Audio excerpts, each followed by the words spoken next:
ढबोडीचा. ढबोडी म्हणजे? अरे माझं जन्मस्थळ.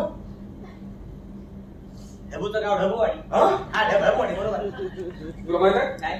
पूर्वी मला नाटकाची किती खास होती. पूर्वी होती नाही म्हणजे आताही आहे. तेच म्हणते हे सगळं खाजीपोटीच चाललेलं आहे. प्रत्येक वेळेला ना नवीन नाटक म्हणजे नवीन बाळ जन्माला घालण्यासारखं आहे. म्हणजे त्याच्या कळा, त्या वेदना आणि त्यातून मिळणारा आनंद नाटक ओपन झालं की तो खरंच एक धमाल प्रोसेस असते. खरं म्हणजे उमेश जगतापचा हा जॉनर नाही आहे, पण त्याला ह्या जॉनरमध्ये आणण्याचं कसं प्रशांत विचारे दिग्दर्शकांनी केलेलं आहे. आयुष्य कसं जगायला पाहिजे, आयुष्याकडे कसं बघायला हवं आणि माणूस म्हणून तुम्ही कसं समृद्ध व्हायला हवं त्याचं उत्तम उदाहरण आहे. एक मॅडनेस आहे, सस्पेन्स कॉमेडी आहे, थ्रिलर आहे आणि हा थ्रिलर किंवा ही कॉमेडी बघताना तुम्ही लोटपोट व्हालच, पण जाताना काही गोष्टी नक्कीच घेऊन जाल असं मला वाटतं.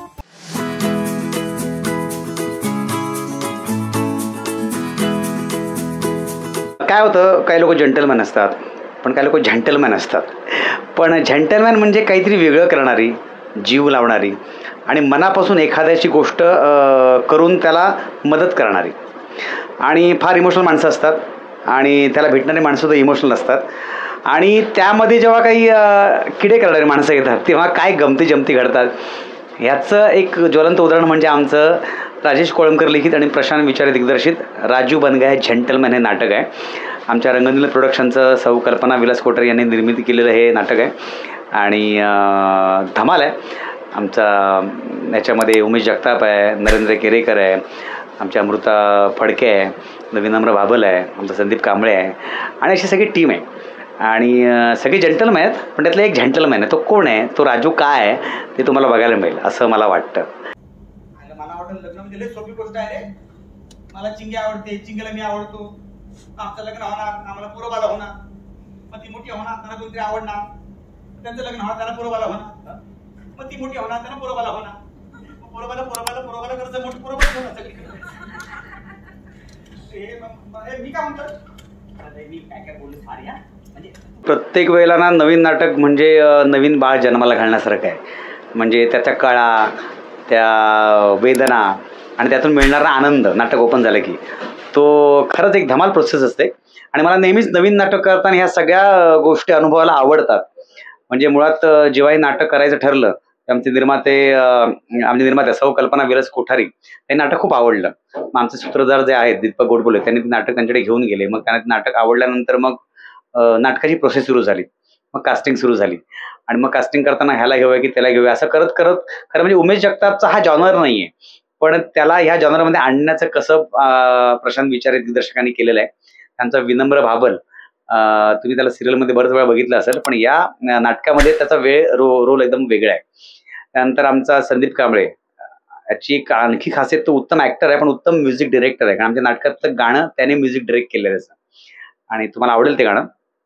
आणि त्यानंतर अमृता हिरोईन म्हटल्यानंतर हिरोईन सारखीच आहे ती सगळ्या क्वालिटीज आहेत. आणि उरला सुरला मी म्हणजे जो राजू या नाटकाचा सेंट्रल कॅरेक्टर. तू माझ्या आयुष्यातली बायकोची जागा भरून काढलीस. लोकांचा गेस समज होईल माहित आहे. नाही तसं नाही, म्हणजे माझी बायको असती आणि तिने माझी जी सेवा केली असती ती तू करतोयस इतकी वर्ष असं म्हणतोय मी.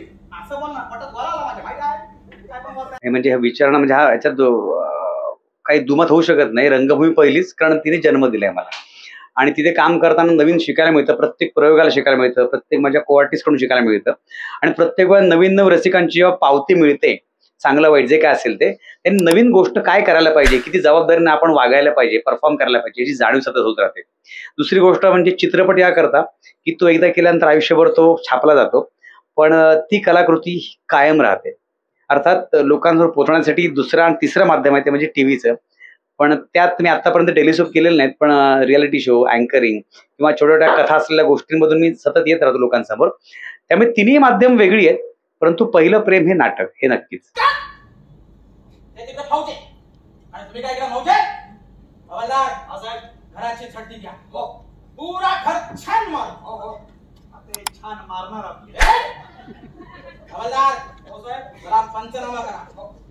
सगळं इज्जतीचा पंचनामा झाला. आता इज्जतीचा पंचनामा झाला. गावी पंचमामा झाला. माझा मामा. हो साहेब पंच होते माझे बाबा. मेला सरपंच कुठे काय तुम्ही तिघेही रात्री इकडे होतात? हो. तुम्ही त्यांना शेवटचं कुठे आणि कधी बघितलं? त्यांनी तुम्हाला शेवटचं कधी कुठे बघितलं?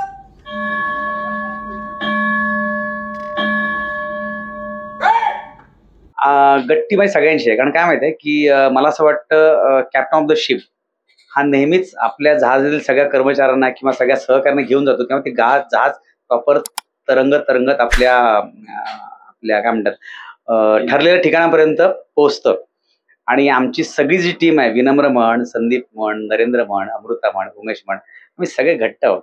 आमचा दीपक म्हण, आम्ही घट्ट आहोत. आणि मला असं वाटतं की नुसती तीच टीम नाही, आमचे मेकअप दादा, आमचे सेटिंग दादा, आमचा कॉस्ट्युमवाले, प्रॉपर्टीवाले सगळे घट्ट आहोत.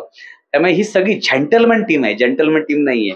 त्यामुळे तुम्ही याल ना तर तुम्हाला कळेल की आम्ही सगळे एकत्र कसे आहोत आणि नाटकात त्याचा कसा फ्लेवर बाहेर पडतो. आम्ही आत गेलो ते वर गेले, दुसऱ्या दिवशी बघतो बेड खाली, नंतर बघतो तशी डेड झाली. तुम्ही रात्री आम्हाला उठवलं का नाही? तो मला दादाला लवकरात लवकर हॉस्पिटलला घेऊन जायचं होतं. घरात कुणी असेल असं मला वाटलंच नव्हतं, म्हणून मी कुणाला आवाज नाही दिला. अहो पण दोन माणसं रात्री घरात काय येतात, अख्खा माणूस घेऊन जातात, तरी तुम्हाला समजलं नाही? आपण अख्खाच घेऊन जाणार ना, अर्धा कसा घेऊन जाणार? तो काय तल्लेला भागडा सेफ्टी कडे घेऊन गेला. जॉनर म्हणण्यापेक्षा मला सगळ्याच प्रकारचे करायला आवडतात. सिरियस म्हण, इमोशनल म्हण, कॉमेडी म्हण. पण ड्रीम रोल म्हणण्यापेक्षा तशा प्रकारचं कॅरेक्टर जे लाईफ इज ब्युटिफुल फिल्म मधलं रॉबर्टो बेनिग्नीसनी कॅरेक्टर जे केलं होतं त्या प्रकारचं कॅरेक्टर मला करायला खूप आवडेल. कारण ते कॅरेक्टर भरपूर काही सांगून जातं, भरपूर काही देऊन जातं. म्हणजे मला असं वाटतं की आयुष्य कसं जगायला पाहिजे, आयुष्याकडे कसं बघायला हवं आणि माणूस म्हणून तुम्ही कसं समृद्ध व्हायला हवं त्याचं उत्तम उदाहरण आहे लाईफ इज ब्युटिफुल. आणि मला असं वाटतं तशा प्रकारचं काहीतरी करायला मिळेल तर मला खूप मजा येईल. पण मालक तुम्ही अचानक तरुण कसे काय झालात? तरुण झालात नव्हे, मरून आलात म्हण.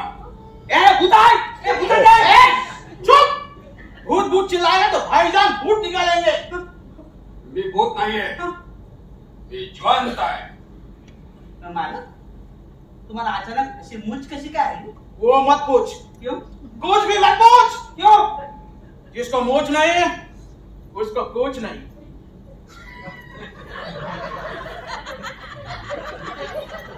मला असं वाटतं की नाटकात सगळा सगळी भट्टी अशी जमेपर्यंत, सगळं तयार होईपर्यंत एक म्हणतात ना काकवी बाजूला येते, त्यानंतर मग प्रॉपर गूळ तयार होतो, साखर बाजूला केली जाते आणि अख्खा व्यवस्थित मटेरियल असलेला हाय क्वालिटीचा गूळ जेव्हा तयार होतो बाजारात येतो तेव्हा त्याला डिमांड देतं. आणि तसा तो गूळ तयार झालेला आहे, गोडवा आहे त्या नाटकामधला.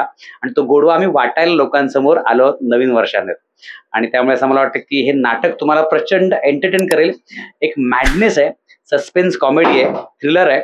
आणि हा थ्रिलर किंवा ही कॉमेडी बघताना तुम्ही लोटपोट व्हालच, पण जाताना काही गोष्टी नक्कीच घेऊन जाल असं मला वाटतं.